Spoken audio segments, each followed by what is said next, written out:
Glassmaking dates back more than 40 centuries. In the late 1800s, glassmakers created something spectacular. Glass that was both milky and translucent. They called it opalescent glass. Like its namesake, the opal gemstone, its beauty lies in the way it magically catches the light.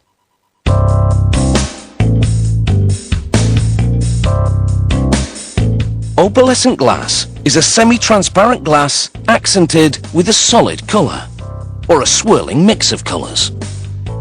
Glassmakers create it by melting minerals such as silica sand,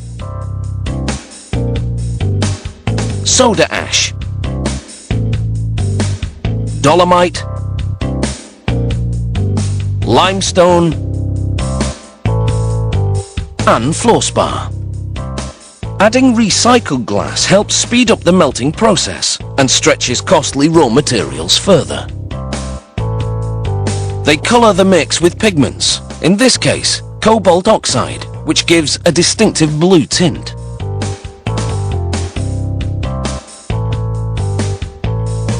A hoist then lifts the raw ingredients, called batch, up to the mixer, which has two chambers.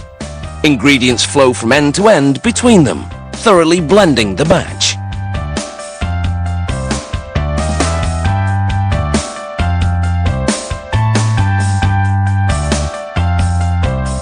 The blended batch now goes via a wagon to the beehive, a furnace that contains 12 ceramic pots.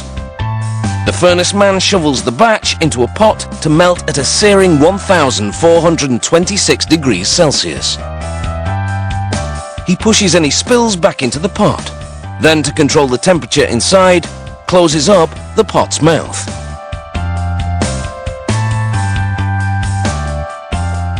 "24 hours later, workers gather the glowing molten glass.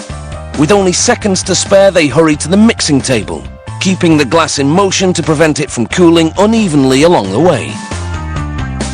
It's critical they cool off the ladles between each use, or the next gather of glass will stick to the ladle surface. The ladles they use vary in size, holding between 2 and 18 kilograms of molten glass. Workers pour as many as 5 different ladles at once to make a single colour. The mixing table is where the magic happens. The tableman picks up one gather of burning molten glass, then another, then skillfully blends them together using a steel fork. He then flips the molten glass into a rolling machine, evening it out as it squeezes through the rollers. Out comes a sheet about 2 meters long and 3 millimeters thick. Every 90 seconds, workers fill their ladles with molten glass at 1200 degrees Celsius. Mixing the molten glass on the table helps cool it and blend the colours. This temporarily alters its appearance, but not its final colour. The tableman separates the glass sheet from the table surface, forcing out any trapped air bubbles and further cooling the glass. The sheet now goes into a leer, an oven that anneals the glass, cooling it evenly to prevent it from cracking. From there, it's onto the trimming table. Workers wear protective clothing to handle the razor-sharp edges, still hot to the touch. Cutting the glass sheets is a delicate two-man job. They must work in sync to keep a pace with the sheets that keep on coming.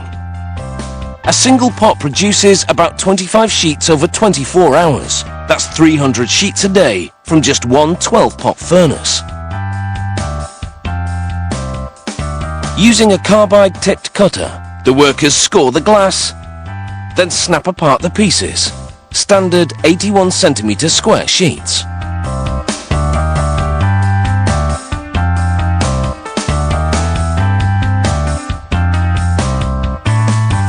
They set aside the excess glass to remelt in a new batch. Finally, they load the sheets into crates and ship them all over the world. Just look how artists use opalescent glass to create a feast of pattern, colour and light. Like a painting, only more fragile.